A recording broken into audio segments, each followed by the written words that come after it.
Hello, good evening everybody. आज हम लोग बहुत छोटे ही दो ठो आइटम को देखेंगे जो बहुत ही आसान है समझने में भी। देखिए, पहला है पावर ऑफ ए लेंस और दूसरा है कॉम्बिनेशन ऑफ लेंसेज। तो पावर ऑफ ए लेंस में क्या है कि लेंस का पावर किसको कहते हैं ये समझना है। तो देखिए, मान लीजिए एक ठो हम रे लिए हैं पैरेलल टू मान लीजिए प्रिंसिपल एक्सिस का। तो ये अगर लेंस नहीं रहता तो रे ऐसे ही वो डॉटेड लाइन पर सीधा चलता, लेकिन लेंस रहने के कारण ये मुड़ गया इधर और यहाँ पर एफ होके पार करेगा रिफ्रैक्टेड रे, क्योंकि पैरेलल जो है इंसिडेंट रे प्रिंसिपल एक्सिस का। तो ये एक एंगल बनाता है, कितना बेंड कर गया, कितना बेंड किया, एक एंगल बनाता है फाई। तो चूंकि ये और ये पैरेलल है और ये ट्रांसवर्सल है, इसलिए इंटरनल अल्टरनेट एंगल बराबर होगा, इसलिए ई भी एंगल फाई होगा। मान लीजिए h डिस्टेंस से वो पैरेलल रे चल रहा है। तो पावर ऑफ ए लेंस क्या कहलाता है? तो इस एंगल का जिस एंगल से बेंड होता है रे उसके टेंजेंट जितना होते हैं उसी को पावर कहते हैं। Tangent of the angle by which the ray bends is called power of the lens। माने पावर का मतलब वो कितना बेंड कर सकता है। जितना ज़्यादा बेंड करेगा उतना ज़्यादा आपको एंगल फाई का वैल्यू ज़्यादा बढ़ेगा, और फाई बढ़ने का मतलब टेन का तो वैल्यू जो एंगल बढ़ते चलता है 0 पर 0 90 पर जाके इन्फिनिटी हो जाता है। कहने का मतलब उतना ही उसका टेन फाई का वैल्यू बढ़ेगा। यानी जितना बेंड करेगा उसी प्रोपोर्शनेट मतलब जो में प्रोपोर्शन में क्या होगा कि उसका मतलब ये पावर ज़्यादा है। जो जितना ज़्यादा लेंस बेंड करे उस लेंस का पावर उतना ज़्यादा है। तो पावर का डिफिनीशन क्या हो गया? पावर का डिफिनीशन हो गया कि tangent of the angle by which the रे is bent by the lens is called power of the lens. तो इस केस में मान लीजिए h डिस्टेंस पर है, यानी ये डिस्टेंस h हुआ और ये तो आपको फोकल लेंथ हुआ f, ये है एंगल फाई। तो यानी पावर हो जाएगा 10 फाई अपने डिफिनीशन के हिसाब से। P इजिकल टू 10 फाई equal to h divided by f, यानी 10 फाई h डिवाइडेड बाय f। अच्छा, अब अगर h का वैल्यू 1 रखते हैं, h का वैल्यू 1 रखते हैं तो पावर हो जाएगा, यानी 10 फाई का वैल्यू क्या हो जाएगा? पावर बराबर हो जाएगा 1 बाय f। 10 फाई माने पावर, अगर h का वैल्यू 1 रखते हैं तो कहने का मतलब 1 बाय f। तो पावर का डिफिनीशन हो गया P equal to 1 by f। तो SI यूनिट में f तो मीटर में होगा, तो इसलिए पावर हो गया मीटर इनवर्स, और मीटर इनवर्स को ही डायोप्टर कहते हैं, जिसे कैपिटल D से डिनोट करते हैं, कैपिटल D से, जहाँ 1D equal to 1 metre inverse. तो पावर कब पॉजिटिव होगा? तो जब F पॉजिटिव होगा। हाँ, यानी कॉन्वेक्स लेंस है। पावर कब निगेटिव होगा? तो जब F निगेटिव होगा, यानी कॉनकेव लेंस, यानी कॉन्वेक्स लेंस का पावर पॉजिटिव होगा, कॉनकेव लेंस का पावर निगेटिव होगा इस फार्मूला से। अच्छा, पावर दिया जाता है ऐसा यूनिट में डायोप्टर से, ये याद रखिएगा, मीटर इन्वर्स को ही डायोप्टर कहते हैं। तो यही है आपका पावर ऑफ ए लेंस। अच्छा, अब आइए कॉम्बिनेशन ऑफ लेंसेज। लेंस को मान लीजिए कभी सटा के रखे, लेंसेज इन कांटेक्ट, अभी दो लेंस को ही खाली सटा के रखे हैं, तो दो लेंस में कोई ज़रूरी नहीं है, या तो इस टाइप का कॉनकेव लेंस दूठो ले सकते हैं या इस टाइप का कॉन्वेक्स भी ले सकते हैं, कोई दिक्कत नहीं है, फार्मूला उसी टाइप से चलेगा। अच्छा, तो हम लोग लिए हैं एक, मान लीजिए कॉनकेव L1 उसको बोलते हैं, कॉन्वेक्स को L2, और इस कॉनकेव का F1 मान लीजिए फोकल लेंथ, और इसका मान लीजिए F2। तो देखिए, मान लीजिए एक पॉइंट ऑब्जेक्ट एक्सिस पर है, प्रिंसिपल एक्सिस पर है O पर, तो यहाँ से एक रे लीजिएगा, तो चूंकि ये कॉनकेव लेंस है, इसलिए ये रे को कन्वर्ज नहीं करेगा बल्कि डाइवर्ज करेगा, अलग करेगा। इसीलिए देखिए यहाँ ठीक से फोटो को, यहाँ तक तो सीधा लाइन दिया, उसके बाद ऐसे लाइन कर देगा, यहाँ से गया ऐसे, लेंस में घुसा ऐसे थोड़ा हो गया, क्योंकि डाइवर्ज होता है। और उसके बाद फिर वो कन्वर्जिंग लेंस, इसको तो कहते हैं कॉन्वेक्स लेंस को कन्वर्जिंग लेंस, उसके बाद कन्वर्ज कर देगा, तो आपका इमेज फाइनल यहाँ बनेगा।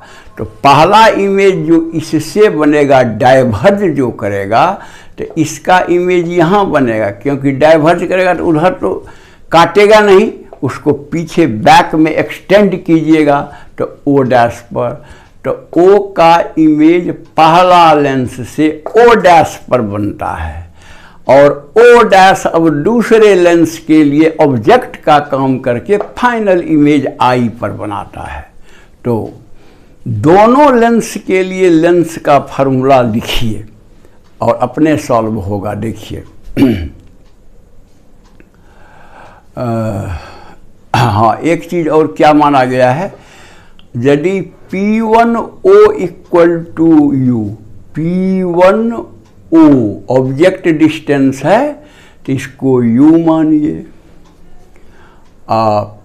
P1O dash equal to V dash, P1O dash equal to V dash image distance, intermediate image distance है, इसलिए V डैश उसको रखिए, फाइनल को तो हम लोग भी रखते हैं।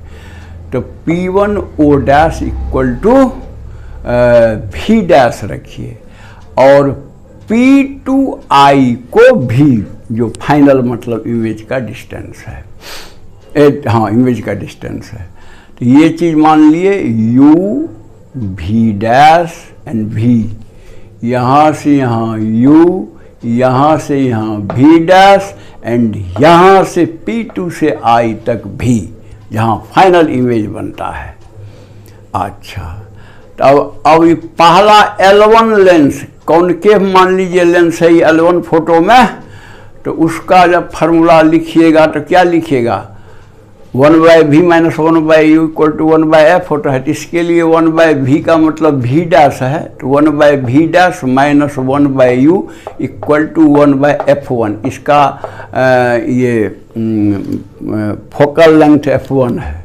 तो एक इक्वेशन ये हो गया, और लेंस 2 ई वाला लेंस, कॉन्वेक्स वाला लेंस के लिए लिखिए, तो इसमें क्या लिखिएगा, तो 1/v माइनस 1/u यानी v डैश, ये डिस्टेंस क्या था, v डैश, तो 1/v minus 1/v dash equal to 1/f2। दोनों इक्वेशन में देखिए, ये 1/v डैश यहाँ प्लस है, यहाँ 1/v डैश माइनस, यहाँ प्लस है और यहाँ माइनस है, तो तो दोनों इक्वेशन को जोड़िएगा तो वो टर्म खत्म हो जाएगा v1/v' वाला, और बचेगा क्या, तो 1/v minus 1/u left side में equal to right side 1/f1 plus 1/f2।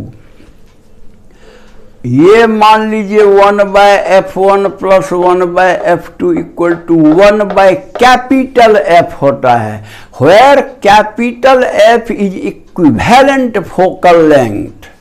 कहने का मतलब दोनों लेंस मिला के जो एक इक्विवेलेंट लेंस बनेगा उसका फोकल लेंथ कैपिटल F है। तो ये फार्मूला से आपको क्लियर है कि 1/f कैपिटल F 1/f होना चाहिए 1/f1 प्लस 1/f2। अच्छा, पावर का फार्मूला तो आप जानते हैं, पावर बराबर 1/f। कहने का मतलब दोनों लेंस मिला के जो पावर होगा 1/f तो लिखा हुआ है, यानी P मान लीजिए, ये बराबर होगा फर्स्ट लेंस का power P1 plus second lens का पावर P1। हाँ, लेकिन देखना ये चीज़ है, सुन लीजिए। पहले आपको बताए हैं कि फोकल लेंथ जो होता है कॉन्वेक्स का प्लस होता है, कॉनकेव का माइनस। तो जब वैल्यू डालने लगिएगा इसमें F1 और F2 का, तो उसको आप प्लस माइनस देख के कॉन्वेक्स है कि कॉनकेव है उस हिसाब से डाल दीजिएगा, और फाइनल पावर आपको इक्विवेलेंट लेंस दोनों का मिला के आ जाएगा। ऐसे ही अगर मान लीजिए एन लेंस को आप जो एक जगह सबको सटा के, लेकिन contact lenses in contact, gap नहीं रहना चाहिए, तो फिर सटा के रखिएगा, तो total power will be P equal to P1 plus P2। इसी तरह जब P equal to P1 plus P2 तो P3 plus P4 plus P5 so on Pn। अगर n ठो लेंस आपको एक साथ सटा हुआ है, कॉन्टैक्ट में है, तो इक्विवेलेंट पावर हो जाएगा P1 plus P2 plus P3 plus so on Pn। अब जो P1 P2 P3 इस सब में जो प्लस होगा वो प्लस डालिएगा, जो माइनस होगा माइनस डाल करके आपको इक्विवेलेंट लेंस का निकल जाएगा। अच्छा, ये तो हुआ लेंसेज इन कॉन्टैक्ट। अब मान लीजिए कि लेंस कॉन्टैक्ट में नहीं है, या दो कॉन्वेक्स लेंस लिए हैं, दोनों का अलग अलग है, डी डिस्टेंस है, तो आप एनालिसिस करके ये आराम से निकाल सकते हैं। कैसे एनालिसिस कीजिएगा, तो इस लेंस से कोई ऑब्जेक्ट लेके फाइनल इमेज जहां बनेगा वह इमेज इस लेंस के लिए ऑब्जेक्ट का काम करेगा और वो एक फाइनल इमेज बनाएगा।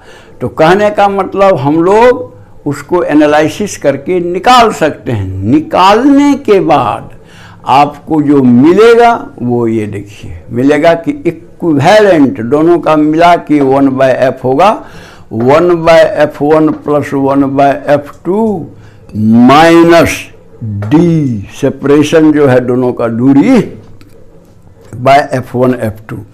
ये इक्वेशन होगा अगर डी डिस्टेंस पर दो लेंस रखा हुआ है। देखिए जब सट जाएगा तो d equal to 0, d equal to 0 तो ये टर्म खत्म हो गया। देखिए पहला इक्वेशन आ गया ना सटा हुआ वाला का, 1/f1 प्लस 1/f2।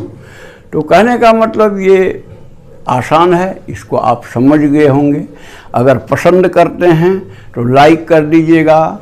जो आदमी सब्सक्राइब नहीं किए हुए हैं वो सब्सक्राइब करके बेल दबा दीजिएगा ताकि उनको भी डायरेक्ट वीडियो पहुंचता रहेगा और अपना स्टडी कीजिएगा। उसके बाद अगर किसी को मदद करना चाहते हैं तो उसको व्हाट्सएप वगैरह से उसको कम्युनिकेट कर दीजिए, वो भी अपना मतलब जो पढ़ते रहेगा बढ़िया से तैयारी हो जाएगी, यानी सब्जेक्ट मैटर को अच्छी तरह से पकड़ में आ जाएगा। और अगर वो भी सब्सक्राइब कर लिया तो उसको भी डायरेक्ट जाते रहेगा और अपना स्टडी कंटिन्यूअसली चलते रहेगा। तो मैं समझता हूँ कि आप लोग सारी बात समझ गए। That's all, thank you.